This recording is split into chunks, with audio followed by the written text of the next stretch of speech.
The day I realized no one was coming to save me. I was 45 minutes late and about to lose money I could not afford to lose. I remember the number on my phone, 8:13 a.m. I was supposed to be at a client's place at 7:30. The first thing I heard wasn't my alarm.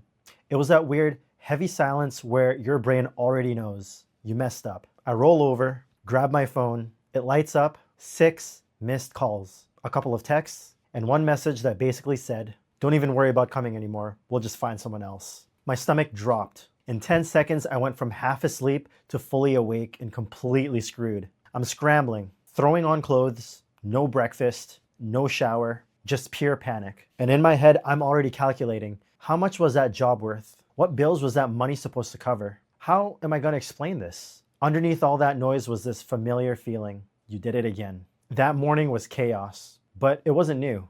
It was just the loudest version of a pattern that I'd been running for years.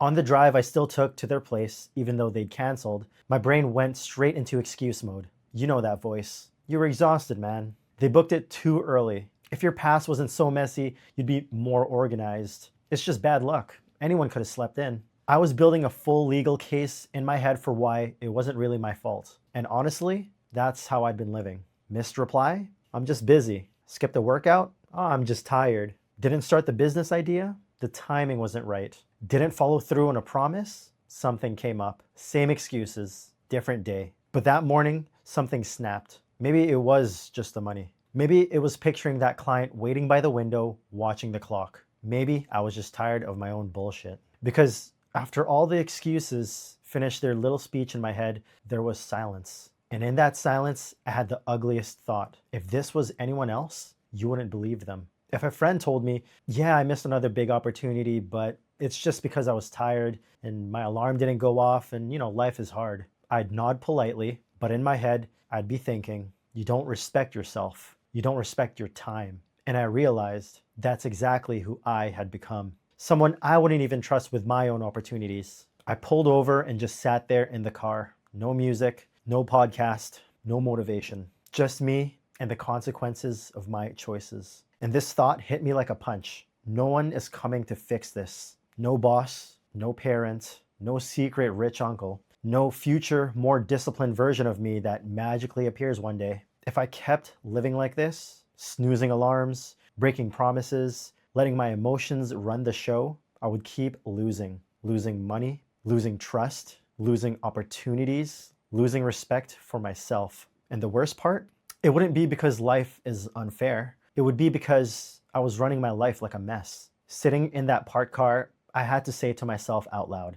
like ripping off a Band-Aid, this is your fault. Not in a hate yourself forever way, in a finally tell the truth way. Because if it's my fault, it's also my responsibility. And if it's my responsibility, I can change it. That morning was the first time I fully accepted, from now on, my life is my fault, good or bad. Sitting there in that car, I knew one thing. If I went home and just felt bad about it, nothing would change. So I made rules, non-negotiables, not goals, I'll try, law. I picked 3. First rule was simple and brutal. I wake up at 6 a.m. every day. No snooze. Not 6:05, not around 6, not unless I'm tired. I told myself, if you can't keep a promise as basic as getting out of bed when you said you would, why should life trust you with anything bigger? Did it suck at first? Yes, every single morning. But after a couple of weeks, something shifted. I wasn't starting the day behind anymore.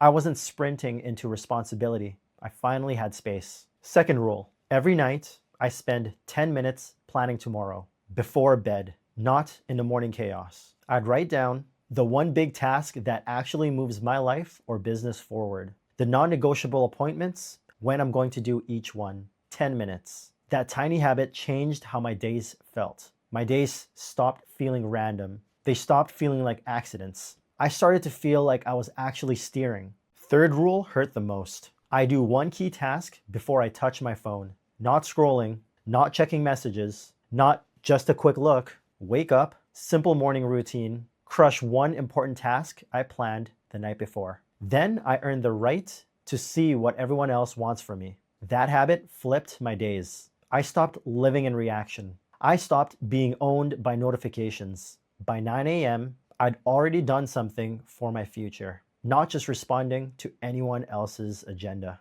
None of these habits are sexy. They're not hacks. They're not unlock your high self in 24 hours. They're boring. But boring is what builds. After a few months of this, I wasn't missing jobs from oversleeping.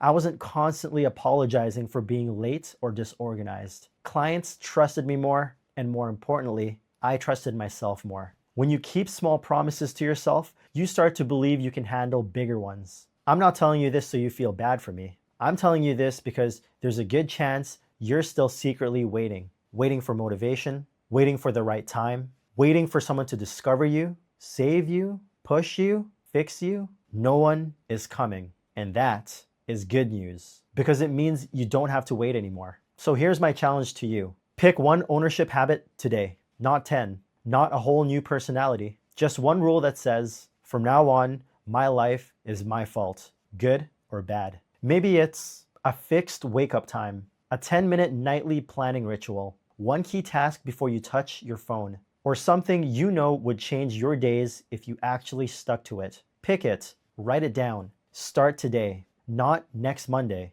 not when things calm down, today. Then scroll down and tell me in the comments, my new non-negotiable is whatever you picked. I want this channel to be the opposite of empty motivation. No fluff, no victim mindset, just you versus your excuses every single day. If this story hit you, hit like so more people see it. Subscribe if you're serious about building discipline, not just talking about it. And share this with one person who keeps waiting for someone to save them. Because at the end of the day, it's not you versus the world. It's you versus your excuses. And I'm betting on you.